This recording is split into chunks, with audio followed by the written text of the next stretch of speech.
Ian Johnson with Truck Hero once again talking suspension with Mike Morris from Superlift Suspension.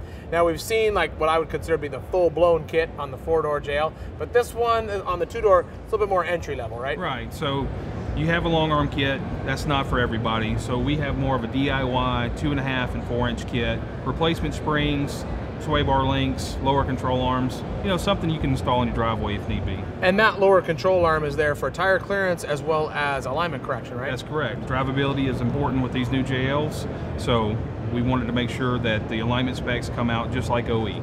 But you can grow with this kit, right? So there's lots of different options inside that kit where you can actually, as you get more comfortable with the Jeep, there's things you can do to upgrade it as well. Sure. We have 3 different shock packages available now. We have our new Shadow Series shock, we have a 2.0 Fox, and a 2.0 King. So at the end of the day, you know, even though this is just like you said, just a small lift, very simple, you install in your driveway, you can still wheel a rig like this fairly good with just this package. Yeah, absolutely. It's a capable vehicle by nature, so we just expand upon that.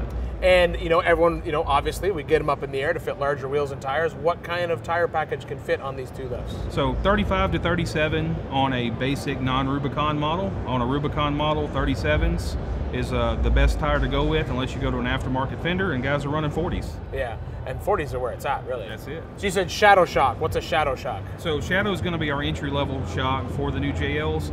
It's a very modern appearance shock. It's got a nice graphite color.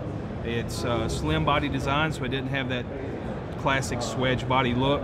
So it's an entry-level shock for the guys who aren't willing to spend, you know, a whole lot of cash on a shock. But still a good working shock, good looking shock, just for someone who's just like, maybe this is their first lift kit, it's a good place to start. Absolutely, and we actually had it tuned to match OE valving. That's perfect. So there you go. So whether you want to go all out hardcore off-road or you're looking to just get your Jeep up in the air, you can see all the options at superlift.com.